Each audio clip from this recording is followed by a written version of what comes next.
கெட்டு போகிறவர்களுக்குள்ளே மரணத்துக்கு ஏதுவான நிப்பாட்டுங்க. அவன் கெட்டு போயிட்டே இருக்கிறான். அவனுக்குள்ள எனக்குள்ள என்ன வாசனை போகணுமா? மரணத்துக்கு ஏதுவான என்ன மரணம்? கிறிஸ்துவின் மரணம் எனக்குள்ள இருக்கு. அவருடைய அடக்கம், மரணம், அடக்கம், உயிர்த்தெல்லாம் இணைக்கப்பட்டிருக்கிறோம். அப்ப கெட்டு போகிறவர்களுக்குள்ள கிறிஸ்துவின் மரணத்தின் வாசனை. 1 கொரிந்தியர் 15 அனுதினமும் சாகிற. 2 கொரிந்தியர் 4 அவர் அந்த மரணத்தை சொல்லுகிறார். அதுக்கு முன்னால இருளிலிருந்து வெளிச்சத்தை பிரகாசிக்க சொன்ன தேவன் தமது குமாரன் முகத்தில் இருக்கிற மகிமையின் அறிவாகிய ஒளியை தோன்ற பண்ணும் பொருட்டு எங்கள் ஆவியில இருதயத்தில் பிரகாசித்தார். இந்த பொக்கிஷம் நமக்குள்ள ஒரு பொக்கிஷம் இருக்கு. அதான் குமாரன் முகத்தில் இருக்கிற மகிமையின் அறிவாகிய ஒளி எனக்குள்ள இருக்கு. ஆகவே சொல்லுகிறார் சபைக்கு, இப்படி அந்த ஒளியில மரணமானது என்னிடத்தில் பலன் செய்கிறது, இயேசுவின் ஜீவன் உங்களிடத்தில் பலன் செய்கிறது. அவர் மரணம் எவ்வளவா எனக்குள்ள பலன் செய்தோ அவ்வளவா எனக்குள்ளது ஜீவன் மற்றவங்களுக்கு போயிட்டே இருக்கும்.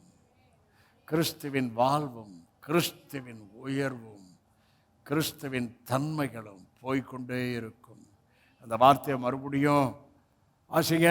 கெட்டு போகிறவர்களுக்குள்ளே என்ன மரணத்துக்கு ஏதுவான மரண வாசனை, ரட்சிக்கப்படுகிறவர்களுக்குள்ள ஜீவனுக்கு ஏதுவான.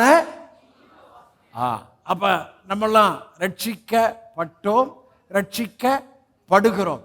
அப்ப நமக்குள்ள ஒவ்வொருத்தரும் இன்னொருத்தருக்கு ஜீவ வாசனையா இருக்கணுமா? செய்தியை கேட்டு விட்டுறாதீங்க. ஆண்டவர்கிட்ட கிருபை கலகுனா இப்படி இருக்கணும்ப்பா. ஜீவ வாசனை. ஜீவன்னா இயேசு, இயேசுவின் வாசனை. ரட்சிக்கப்படுகிறவர்களுக்குள்ள நாங்க ஜீவ வாசனையாக இருக்கிறோம். இவைகளை நடப்பிப்பதற்கு யாரும் தகுதி இல்லை. இவைகளை நடப்பிக்க ஆவியானவர் உங்களை தகுதிப்படுத்துவார், உதவி செய்வார். நீங்க முடியாதுல்ல, மாம்சம் இருக்குதா இருக்கு. இப்படி வாழ எவன் தகுதியாக்குவான்? ஆவியானவர். வார்த்தை உங்களை தகுதிப்படுத்தும். நோவா பலிபீடம் கட்டி சுத்தமான மிருகம் சுத்தமான பறவையை பலி தேவன் சுகந்த வாசனையை முகர்ந்தார். பலி. ஆமென். இப்ப பலி என்றால் இயேசு கிறிஸ்து, முகர்வது பிதா. ரொம்ப பேசியாச்சு. இப்ப நம்ம எதை பலியா கொடுக்கணும்? அவன் மிருகம் பறவையை பலியா வச்சான். இயேசு தம்முடைய குமாரனை பலியா கொடுத்துட்டாரு. பஸ்காவாகி கிறிஸ்து நமக்காக பலி ஆனார். இப்ப நம்ம எதை பலியா கொடுக்கணும்? அப்ப அதை சுகந்த வாசனையா முகருவார். நான் எதை பலியாய் கொடுக்க வேண்டும், அதை அவர் சுகந்த வாசனையாய் அப்படியே முகருவார். இது இப்போ ஒரு வசனம் காமிக்க போறேன். டெய்லி அதை பலியா கொடுத்துட்டா சுகந்த வாசனையை முகர்ந்துருவாரு.